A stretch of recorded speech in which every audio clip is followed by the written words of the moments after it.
че сега Апостол Попов хитро игра по-рано, по-агресивно и пресече този пас. След това успя да надиграе и включили се Антон Недялков.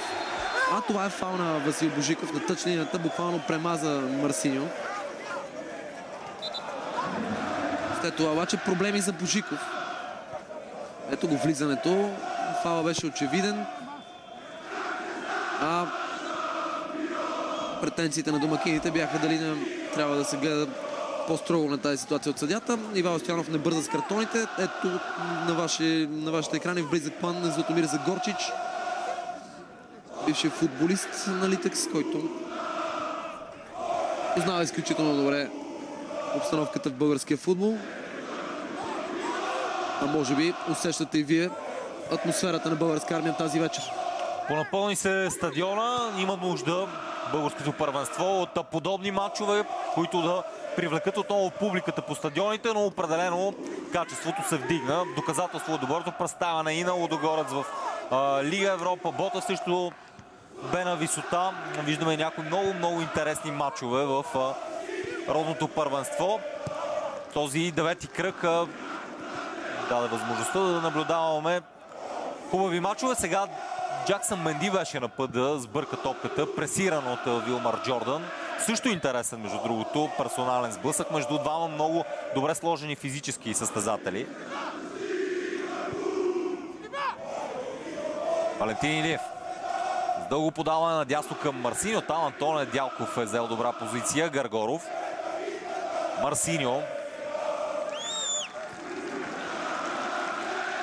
Милисавлевич добре се опита да промуши топката през краката на Станислав Генчев. Това ще бъде ъглов удар в полза на червените. Можем да бъдем доволни от началните минути на този матч. Ясно е, че ще стане дерби на армията. Сега в дясно по нападението ъглов удар, който ще изпълнява Марсиньо. Сега бележи попадение от статични положения и сега отново беше опасно удар и това е 1-0 за червените. Ивайло Чочев в 11-та минута открива резултата. С левия крак Чочев се оказа най-съобразителен, след като при центрирането топката бе свалена с глава. Защитата на Литекс не бе достатъчно добре организирана и на далечната града. Чочев успя с левия крак да промуши топката в близкия ъгъл. Гол, който до някъде дори ми напомня на вчерашното попадение на Берой срещу Ботев. Истината обаче, че ЦСК влезе много по-здраво в това дерби и като че ли закономерно повежда в резултата. Още веднъж центрирането. Там добра работа свърши футболист на червените, който отклони топката с глава с номер 19. Бе това Апостол Попов, който просто отклони до толкова, доколкото тя попадна в обсега и в краката на Ивайло Чочев. Закъсня Ивайло Цветков да го покрие. Може би и Евгений Александров можеше да реагира по-добре, но пък вижте колко отблизо бе ударът на Ивайло Чочев. 1-0 в полза на червените, абсолютно закономерно с оглед на показаното до този момент. Като че ли публиката помогна много на футболистите на терена да се хвърлят толкова здраво в началото на матча. Топка за Ваюши. Ваюши загуби равновесие, иначе стигна първи до топката. Това са ключови моменти, когато Ваюши успее да играе първи с топката и играе 1-1 на Апостол Попов. Как ще му противодейства опитния защитник? До тук се справя добре.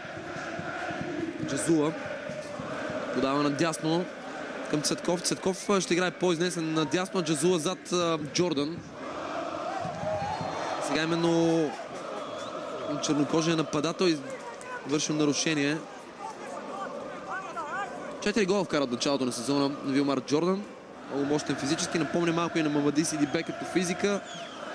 Няма неговата визитка, разбира се, но се адаптира вече доста бързо в българския футбол. Очакваме от Сидибе и първо попадение за първенството. Между другото, той се разписа срещу Хасково в втория си матч, откакто е в България. Да, загатнати още в студиото заедно с Тони Велков за това, че типичните деветки се връщат в родния футбол. Бяхме свикнали футболисти като Емил Гаргоров да играят на върха на атаката. Сега обаче с привличането на Мамади Сидибе, на Вилмар Джордан, бих добавил Цветан Генков, Димитър Макриев в състава